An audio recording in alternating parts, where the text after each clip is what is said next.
থাকলে এবার বলেন, এই পৃথিবীর মধ্যে যত বান্দা আছে প্রত্যেকটা মানুষের জন্য সুযোগ রয়েছে। একটা হিন্দুর জন্য সুযোগ রয়েছে, একজন খ্রিস্টানের জন্য সুযোগ রয়েছে, একজন অগ্নি পূজকের জন্য সুযোগ রয়েছে। সে যখন বলবে আশহাদু আল্লা ইলাহা ইল্লাল্লাহ ওয়া আশহাদু আন্না মুহাম্মাদান আবদুহু ওয়া রাসূলুহু, এই কথাটা বলে সে কালিমা গ্রহণ করে মুসলমানের খাতায় নাম লেখাবে। এইটা সবার জন্য সুযোগ আছে, কথা বলেন ঠিক কিনা? এরপরে যে প্রথমটা চলে গেল, এইটা যদি কোনো ভেজাল থাকে, কালেমার মধ্যে যদি কোনো ভেজাল থাকে, ইমানের মধ্যে যদি কোনো ভেজাল থাকে, আল্লাহর বান্দা পাহাড় পরিমাণ যদি দান করে দেয়, সেইটা আল্লাহর দরবারে কবুল হবে না, কথা বলেন ঠিক কিনা?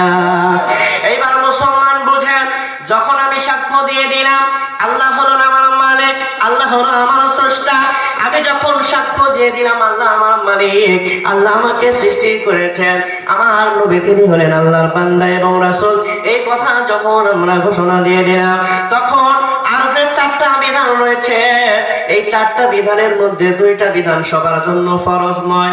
যাকাত একটা নির্দিষ্ট নেশাব আছে, ওই পরিমাণ সম্পদ যদি আপনার কাছে বছরে জমা হয়ে থাকে, 1 বছর পূর্ণ হয়ে যায়, তাহলে তার উপর যাকাত ফরজ হয়, কিন্তু যার হয় না তার জন্য যাকাত নাই, কথা বলেন ঠিক কিনা? হজের জন্য একটা নেশাব আছে, এই হজের পরিমাণ যদি সম্পদ কারণ না থাকে, তাহলে তার জন্য হজ ফরজ নয়, কিন্তু যার আছে তার জন্য হজ ফরজ, কথা বলেন ঠিক কিনা?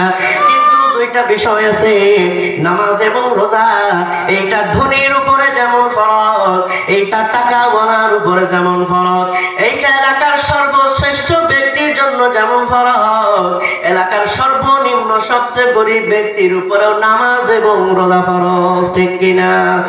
মুসলমান ভাইরা আমার, বন্ধুরা আমার, কিন্তু কথা হলো এই পৃথিবীর মধ্যে আল্লাহ রাব্বুল আলামিন যত মানুষ বানাইছেন, এই পৃথিবীতে যারা হিন্দু সম্প্রদায়ের লোক আছে তারা নামাজ পড়ে, জোরে বলেন।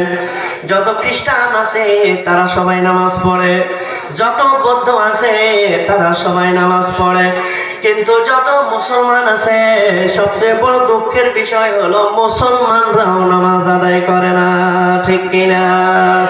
মুসলমান ভাইরা আমার, বন্ধুরা আমার, আমি আপনাদেরকে প্রথম যেটা বুঝাইতে চাই, নামাজের গুরুত্ব বুঝাইতে গিয়া, নামাজ আমার আপনার জন্য কতটা গুরুত্বপূর্ণ এটা বোঝানোর জন্য সর্বপ্রথম যে বিষয় আমি আপনাদের সামনে তুলে ধরতে চাই, সেটা হলো যখন আমি আপনি নামাজি হয়ে যাব, এই নামাজ আমার আপনার পূর্বের গুনাহগুলো নিশ্চিহ্ন করে দিবে। সুবহানাল্লাহ, আরো জোরে বলেন সুবহানাল্লাহ।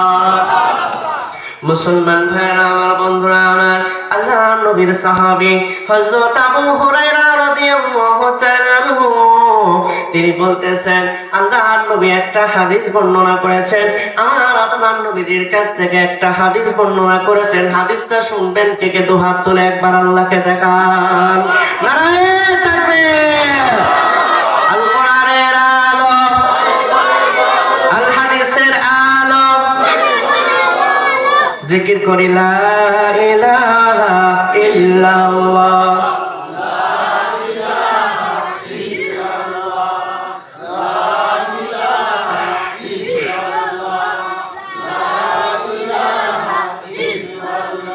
লা ইলাহা ইল্লাল্লাহ, লা ইলাহা ইল্লাল্লাহ, লা ইলাহা ইল্লাল্লাহ, মুহাম্মাদুর রাসূলুল্লাহ সাল্লাল্লাহু আলাইহি ওয়াসাল্লাম।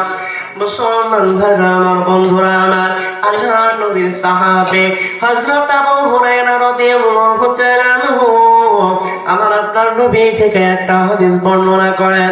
আমার নবী বলেছেন, আরাআইতুম লাউ আন্না নাহরান বিবাবি আহাদিকুম ইয়াগতাসিলু ফীহি কুল্লা ইয়াওমিন 5 মাররাতিন হাল ইয়াবকা মিন দারানিহি শাইউন? ক্বালু লা ইয়াবকা মিন দারানিহি শাইউন। ফাকালা ফাযালিকা মিসলুস সালাওয়াতিল 5 ইয়ামহুল্লাহু বিহিন্নাল খাতায়া। মুসলমান ভাইরা আমার, বন্ধুরা আমার, আল্লাহ নবীর সাহাবে হযরত আবু হুরায়রা রাদিয়াল্লাহু তাআলা আনহু আমার আপনার নবীজি থেকে একটা চমৎকার হাদিস বর্ণনা করেন। এই 5 ওয়াক্ত নামাজ আদায় করলে আমি আপনি কি পেয়ে যাব? চমৎকার একটা উদাহরণ আমার নবীজি পেশ করেছেন। আমার নবীজি সাহাবাদেরকে জিজ্ঞাসা করলেন, সাহাবারা তোমরা কি মনে করো, তোমাদের কি এ ব্যাপারে অভিমত? তোমাদের কারোর বাড়ির সামনে যদি একটা নদী থাকে, আর ওই নদীর মধ্যে আল্লাহর ওই বান্দা যদি 5 বার গোসল করে, আল্লাহর নবী বলেন সাহাবারা ওই 5 বার গোসল করার কারণে আল্লাহর বান্দার গায়ে কোনো ময়লা থাকবে নাকি? আপনারা বলেন থাকবে নাকি? 5 বার গোসল করেছে, তাহলে তার শরীরে কোনো ময়লা নোংরা আবর্জনা থাকবে নাকি? সাহাবায়ে কেরাম আল্লাহর নবীকে বললেন, ইয়া রাসূলুল্লাহ, কোন ব্যক্তি যদি 5 বার দিনে গোসল করে, তাহলে আল্লাহর ওই বান্দার শরীরের মধ্যে কোনো ময়লা থাকবে না, আল্লাহর বান্দার শরীরে কোনো ময়লা থাকবে না। আল্লাহর নবী বললেন, সাহাবারা রে, তাহলে তোমরা শুনে নাও, তোমাদের জন্য যে 5 ওয়াক্ত নামাজ আমার আল্লাহ ফরজ করে দিয়েছেন, এই 5 ওয়াক্ত ফরজ নামাজের উদাহরণ হলো এরকম। আল্লাহর যে বান্দা 5 ওয়াক্ত ফরজ নামাজ আদায় করবে, ওই বান্দার শরীরে কোনো গুনাহ থাকবে না।